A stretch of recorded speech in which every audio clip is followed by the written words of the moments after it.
Welcome back. Continuing the news, scores of ganja farmers in Westmoreland took their first step towards becoming regularized today. Kimberly Petty has the details.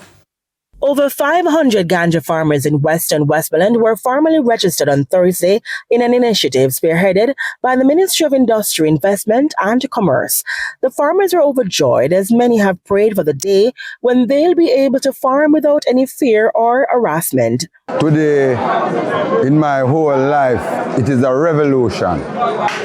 And this revolution becomes the true substance of eyes and ears. And I give thanks to the MP. Ian Hills, Member of Parliament for Western Westmoreland, was instrumental in today's registration drive.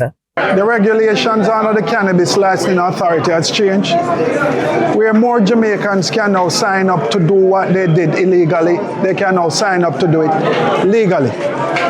It is important. A vast majority of my constituency plants cannabis, ganja, or marijuana, anyone you want to call it. So what we are doing here today, because the regulation has now changed, what we are doing here today is registering all of the farmers in Western Westmoreland. Mr. Hales said recently there were several police raids resulting in large quantities of ganja being seized and then burned.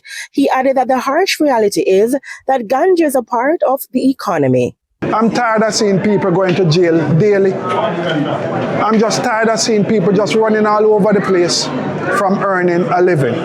I want to ensure after all this process is over, we can ensure that the citizens of Western Westmoreland, can go home to their family every single evening and you don't end up in a jail cell.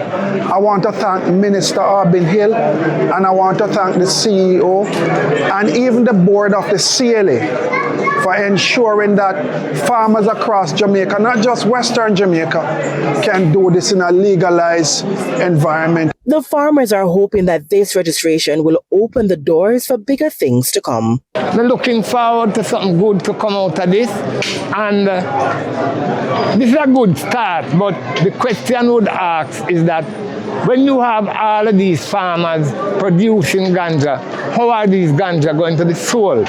He noted that access to international market is not easy, and therefore he is suggesting that an extraction facility be established in the constituency to extract byproducts which are more marketable on the international scene. Kimberly Petty, TVJ News.